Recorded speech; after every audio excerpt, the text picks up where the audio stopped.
Hi, my name is Doug Kinslow. I'm the mayor of Greenwood, and today I'm going to be reading the chapter 2 entitled Wilbur from the book Charlotte's Web. Okay, class, you ready? Yes. Yes, Yes, Mr. Mayor. Very nice. Thank you for paying attention today.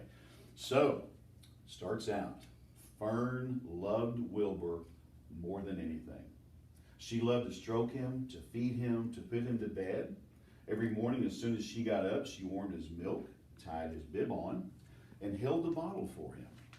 Every afternoon when the school bus stopped in front of her house, she jumped out and ran to the kitchen to fix another bottle. She fed him again at supper time and again just before going to bed.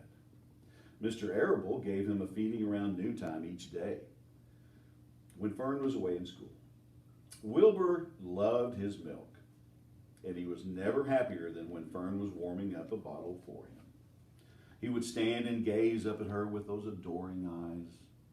For the next few days of his life, Wilbur was allowed to live in a box near the stove in the kitchen. Then, when Mrs. Arable complained, he was moved to a bigger box in the woodshed. At 2 weeks of age, he was moved outdoors. It was apple blossom time, and the days were getting warmer. Mr. Arable fixed a small yard, especially for Wilbur, under an apple tree, and gave him a large wooden box full of straw, with a doorway cut in it so he could walk in and out as he pleased. "Won't he be cold at night?" asked Fern. "No," said her father. "You watch and see what he does." Carrying a bottle of milk, Fern sat down at the apple tree inside the yard. Wilbur ran to her, and she held the bottle for him while he sucked. When he had finished the last drop, he grunted and walked sleepily into the box. Fern peered through the door. Wilbur was poking the straw with his snout. In a short time, he had dug a tunnel in the straw. He crawled into the tunnel and disappeared from sight. Completely covered with straw, Fern was enchanted. It relieved her mind to know that her baby would sleep covered up and would stay warm. Every morning after breakfast, Wilbur walked out to the road with Fern and waited with her till the bus came. She would wave goodbye to him, and he would stand and watch the bus until it vanished around a turn. While Fern was in school, Wilbur was shut up inside his yard. But as soon as she got home in the afternoon, she would take him out, and he would follow her around the place. If she went into the house, Wilbur went too. If she went upstairs, Wilbur would wait at the bottom step until she came down again. If she took her doll for a walk in the doll carriage, Wilbur followed her. Sometimes on these journeys, Wilbur would get tired, and Fern would pick him up and put him in the carriage alongside the doll. He liked this, and if he was very tired, he would close his eyes and go to sleep under the doll's blankets. He looked cute when his eyes were closed because his eyelashes were so long.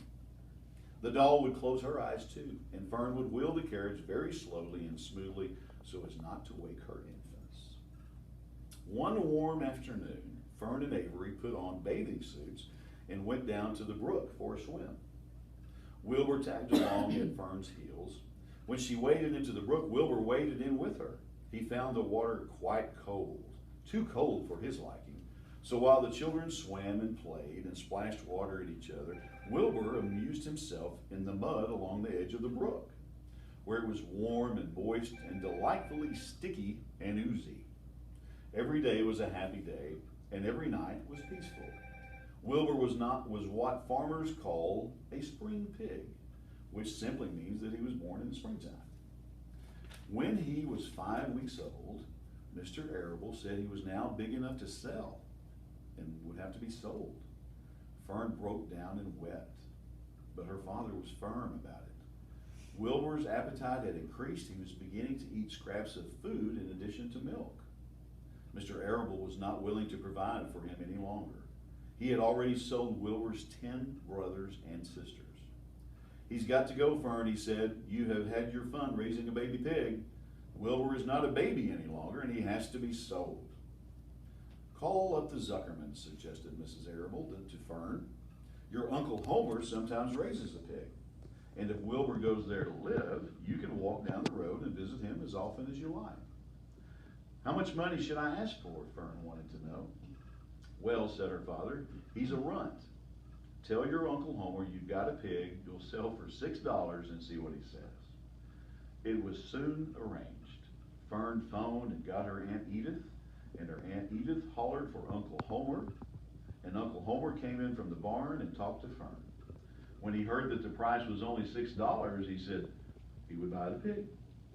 Next day, Wilbur was taken from his home under the apple tree and went to live in a manure pile in the cellar of Zuckerman's barn.